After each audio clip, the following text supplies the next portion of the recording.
No idea what the title is all about. Actually, yes, I do. It's all about an experience that was had with myself over the last couple of days, and was all about sourdough, how that's actually very expected, but how we need to be in business remarkable. And I'll explain more and show you right now.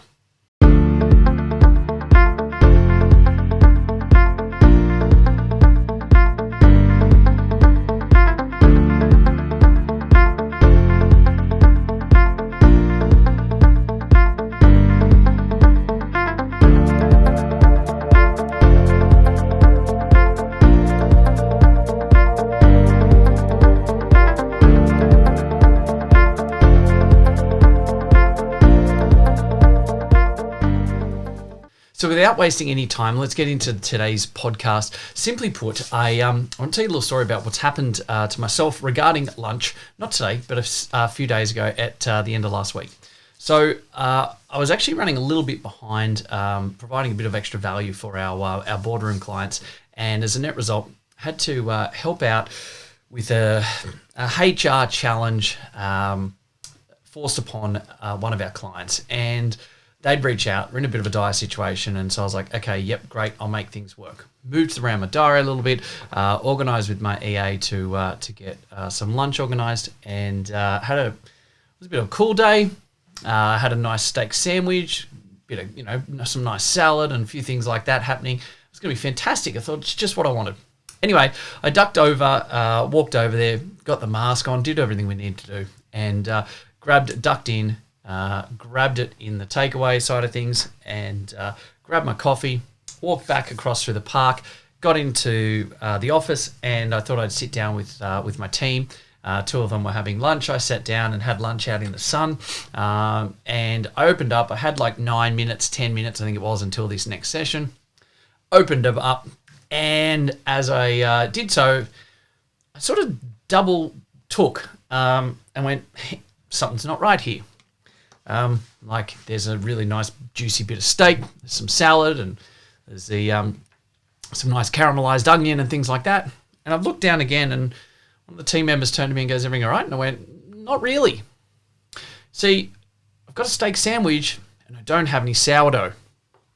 So had a bit of a laugh, went, I feel like I'm gluten-free all of a sudden. I've been robbed of my bread. Now, I'm not, it's not critical of anyone who's gluten-free or doesn't have bread or something like that. I'm just not the person that's gluten-free, nor am I scared of carbs. So I don't mind having a bit of sourdough with a nice steak sandwich every couple of weeks, right? So anyway, I thought I've got like 8 minutes. So I quickly picked up the phone and I rang across and I just said, hey, it's Jace, just picked up following, and I've got no sourdough. And the lady goes, what, no bread at all? And I went, no. She's like, oh, I'm so embarrassed, Jace. It's all right. We'll make another one for you. Come across now and you'll just give me 5 minutes or so. And I just said, look, I just won't use her name now. I said, I've only got like 7 minutes or 8 minutes till this client session. So anyway, she goes, oh, look, I'm so sorry. You get a free one tomorrow. We'll make sure that you get that I'll let the manager know on that tomorrow, Jace. I'm so sorry, blah, blah, blah, and away we went. And so all's good that ends well, I guess. Had a plastic knife and fork. I'm trying to eat a steak sandwichy type thing with no sandwich. I quickly swallowed some food, got into this client session. Now, this podcast isn't all about how I eat steak sandwiches. This podcast is all about the fact that these people missed a massive opportunity to absolutely knock my socks off. See, errors happen in business all the time. We don't like to really think that they happen all the time, but they do. There's opportunities in our own health and medical businesses where we have the opportunity to knock people's socks off. We have the opportunity to make people feel $1 million. But you see, when something like this happens in the case of the sourdough crisis, they did what used to be maybe a decade ago seen as a good thing. You could ring up and say, hey, the following's in place, made a mistake, and as a net result, they turn around and say, oh, here's what we'll do to fix it for you. The biggest learning in this situation, and I know I've just sort of taken a bit of a sidestep here with my stream of conscious thought there, is simply that everyone who might make a mistake these days tries to rectify that. So if we are in a situation like this cafe and they've made an error, they apologize, they say they're sorry. They go, oh, how do we make it up to you? Or can we refund the money back on your card? Or we'll give you the free sandwich at your next purchase, etc. Right? And see, here's the thing. We know what's going to be said and done. It's expected. And that's the whole thing. If people make an error like that, simply just, giving back a free sandwich or whatever it is expected. It's not actually remarkable. It's not actually doing anything to apologize. It's actually normal human behavior. Anything less than that is actually substandard business behavior. So if you don't automatically get something in that scenario where you're getting money back or a free sandwich or whatever it is, then they're not even living up to the expectation of what's normal, everyday standard of expectation in business.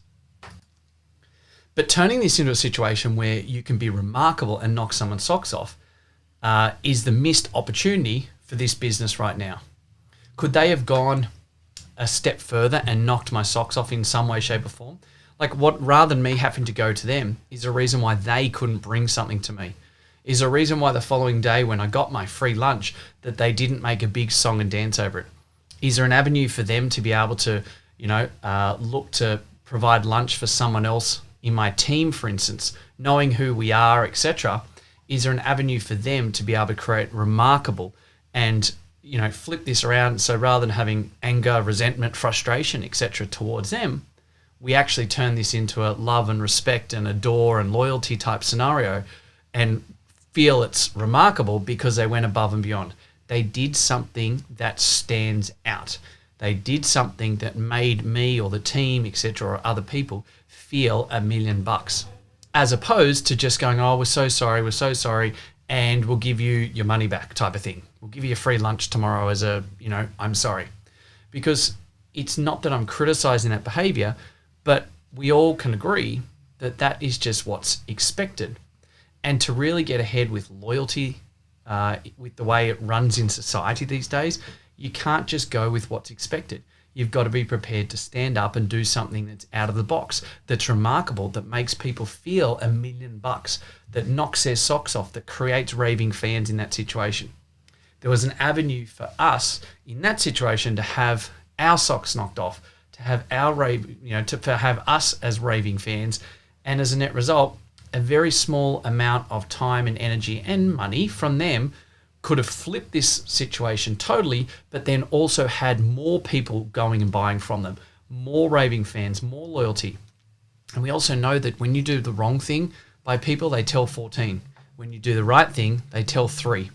And that 3-14 rule is always in play.